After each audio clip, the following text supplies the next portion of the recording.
दोस्तों नमस्कार। ये कहानी है सर्वश्रेष्ठ शिष्य कौन। एक आश्रम था जहाँ गुरु ने अपने शिष्यों को शिक्षा दे रहे थे।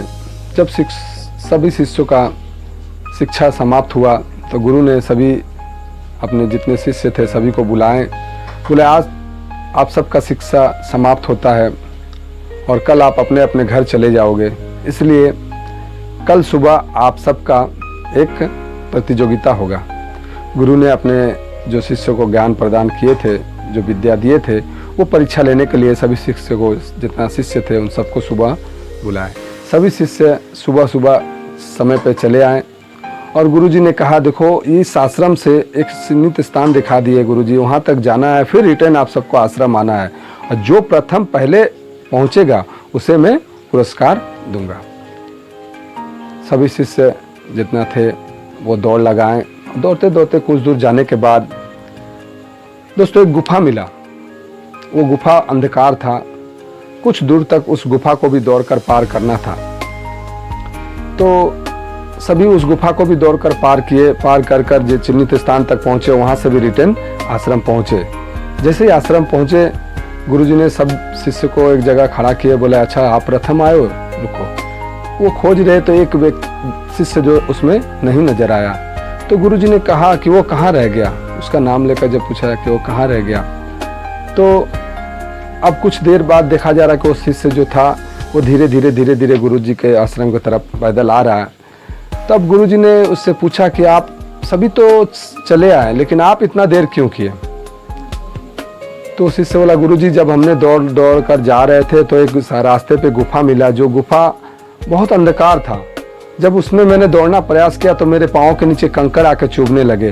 तो मैं ये कंकड़ सब चुन कर जहाँ दौड़ता पाँव में लगता वो उस कंकड़ को चुन कर उस अंधकार गुफा में से मैं वो कंकड़ को सब चुना और अपने थैला में भर लिया, ताकि पीछे से कोई आए तो उनको पाँव में ये कंकड़ ना लगे। गुरुजी ने कहा बहुत अच्छा, शाबाश। सभी के सामने गुरुजी ने कहा ये प्रथम हुआ, इसे ही पुरस्कार मिलना चाहिए क्योंकि इस मेरे परीक्षा में ये पास हुआ।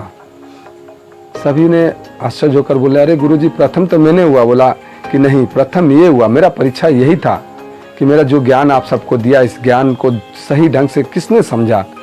इस शिष्य ने मेरे ज्ञान को समझा, जो अपने लिए नहीं दूसरों के बारे में पहले सोचा कि दूसरा इस गुफा को पार करे तो उसके पाँव में कंकड़ ना चुभे। इसलिए वो चाहता तो प्रथम हो सकता था दौड़ कर, लेकिन पीछे आया क्योंकि दूसरे के बारे में वो सोचा। तो उससे बोला कि आपको पुरस्कार में जो आपने कंकड़ चुना है वो आपको पुरस्कार में दिया जाता है। अब सभी शिष्य ने बोला कंकड़ पुरस्कार में। तो बोला ठीक है। गुरुजी ने बोला उस थैला में जो कंकड़ है आप नीचे उसे ढालो। जैसे वो नीचे रखा तो देख रहा कि उस कंकड़ नहीं बल्कि वो सारे हीरे थे, जो कि गुरुजी ने खुद उस गुफा में रखे थे इन सब शिष्यों का परीक्षा लेने के लिए। बोला ये सारे हीरे आपके। तो दोस्तों कहने का भाव है जब हम दूसरों का भला करेंगे तो ही अपना भी भला होगा। भला जो अर्थ है भला, भला का उल्टा करके आप देखिए ला और भ। तो उस व्यक्ति ने, जो शिष्य थे, वो दूसरा का भला के बारे में सोचा तो उसका भी भला हुआ। तो आइए दोस्तों ये जीवन मिला है हमें, अपने लिए नहीं दूसरों के बारे में सोचे। अपने लिए तो ये ईश्वर सोच रहा है, ये जो खुदा है, ईश्वर है, प्रभु है, परमात्मा है, वो सोच रहे हैं, लेकिन हमें ये सोचना है कि हम दूसरे के बारे में क्या सोच रहे हैं। क्योंकि दोस्तों किसने ये भी कहा है जो अपने लिए जीता वो आम इंसान होता है, जो दूसरों के लिए जीता वो महान होता है। तो आइए दोस्तों ये कहानी अगर अच्छा लगा तो आप लाइक और सब्सक्राइब करेंगे, अपने दोस्त साथी बंधु मित्रों को अवश्य शेयर करेंगे। नमस्कार।